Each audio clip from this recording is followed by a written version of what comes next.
बोलो गणेश जी महाराज की जय।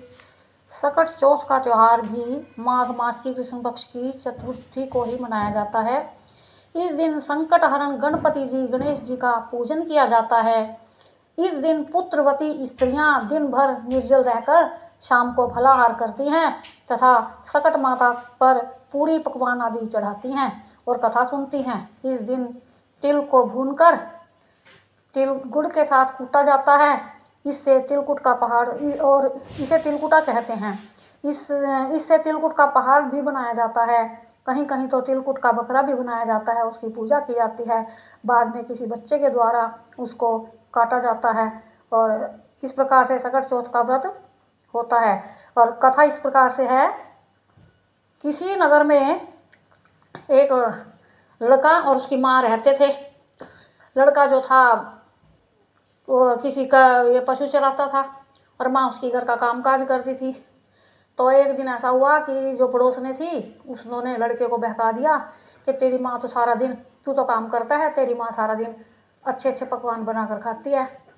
तो लड़के के दिमाग में बात आ गई। उसने कहा कि नहीं, ऐसा नहीं हो सकता, मेरी माँ तो मेरे बिना कुछ भी नहीं खाती। कहने लगे आज तू जाकर देख घर में। उस दिन सकट चौथ का दिन था। वो घर गया, जल्दी चला गया। तो उसने जाके देखा उसकी माँ तो तिलकुटा बना रही है, पूरी पकवान बना रही है। तो उसने कहा माँ तू मेरे बिना ही ये सब कुछ बना बना के खाती है और मुझे तो देती भी नहीं, मेरे से चोरी बनाती है। कहने लगी नहीं बेटा, मैं तो तेरे लिए सकट चौथ का व्रत कर रही हूँ और तुझे खिला के खाती हूँ मैं, तो ऐसा थोड़ा। लेकिन वो लड़का जो था पड़ोसियों की बातें उनमें दिमाग में उसके चढ़ गई और वो तो मानना ही नहीं, रूठ के चल दिया। कहने लगा माँ ना, मैं नहीं तेरे पास रहता, मैं तो जा रहा, कहीं जा रहा। तो उसकी माँ कहने लगी कि बेटा ऐसे कर, जब तू जा ही रहा। तो उसकी माँ ने उसको तिल दे दिए और ये 2 बड़े की नालियाँ और गुड़ की डली दे दी। कहने लगी बेटा जब कहीं तेरे पास संकट तेरे ऊपर आए तो ये तेरी रक्षा करेंगे और सकट चौथ का तू नाम ले लियो। कहने लगा अच्छा। उसने लेके पल्लू में, परने के पल्लू में बांध लिया और चल दिया आगे गया। उसको तो जंगल में गया, उसको एक शेर मिला। शेर के देख के वो तो डर गया। कहने लगा अब तो आज तो मरूंगा, पता नहीं मरूंगा या बचूंगा, क्या होगा। तो उसके ध्यान में आया कि उसकी माँ ने उसको तिल के दाने वो दिए थे। तो उसने तिल के दाने निकाले, सकट चौथ का उसने नाम लिया कि अगर मेरी माँ मेरे लिए व्रत करती हो तो हे सकट माता मेरी रक्षा करना, तो इसकी जो शेर की है गऊ बन जाए। तो शेर जो था वो गऊ के रूप में बदल गया, पूँछ हिलाने लगा। वहाँ से वो बच गया और आगे चला तो उसे एक नाग देवता मिला। नाग देवता फन उठा कर बैठा। तो वो फिर कहने लगा ले भैया आज फिर मरूंगा मैं, तो पता नहीं बस अगर सकट माता बचाएगी तो बच जाऊंगा, नहीं तो पता नहीं।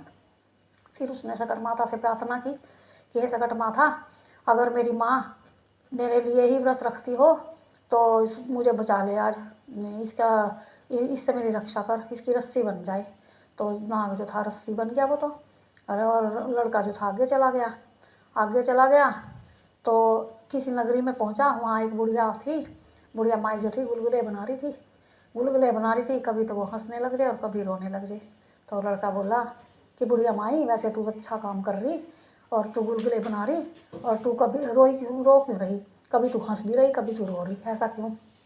तो बुढ़िया माई बोली कि बेटा इस नगरी में कुमार का आवा लगता है और राजा का ऐसा हुक्म है, उसमें ना एक बलि दी जाती है। आज मेरे लड़के की बारी है उसमें, और मेरे लड़के को गुलगुले बहुत पसंद है, इसलिए मैं गुलगुले बना रही हूँ।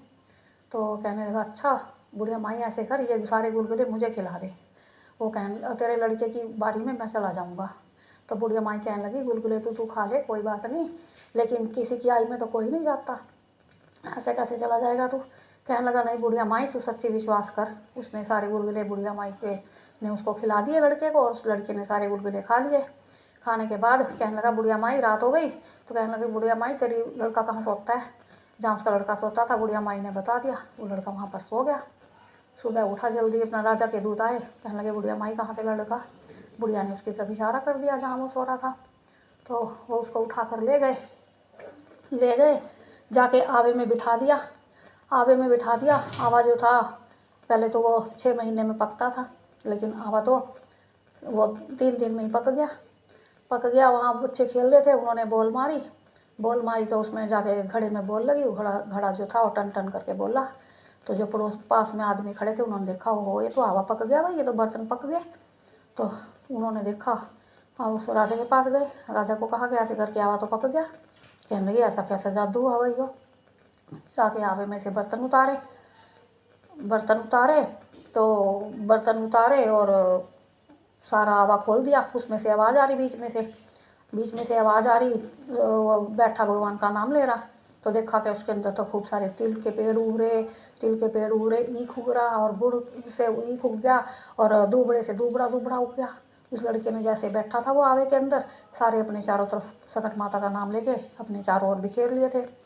तो उनसे तो वो पेड़ उग गए, उसकी रक्षा हुई, सकट माता ने उसे बचा लिया।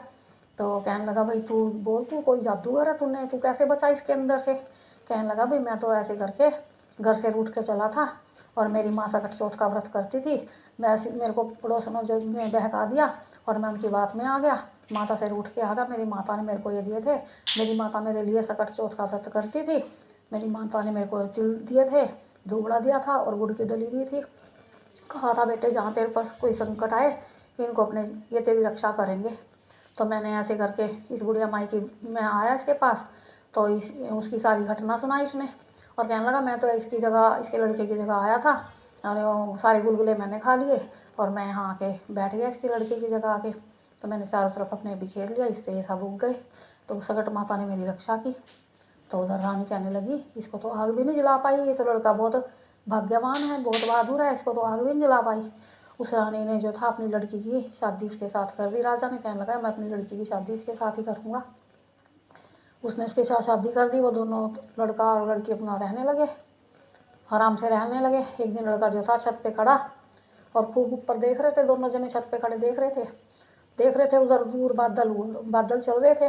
लड़का कहने लगा ये तुम्हारे गांव की तरफ बादल चल रहे हैं, लगता है हमारे गांव में बरसात आ रही।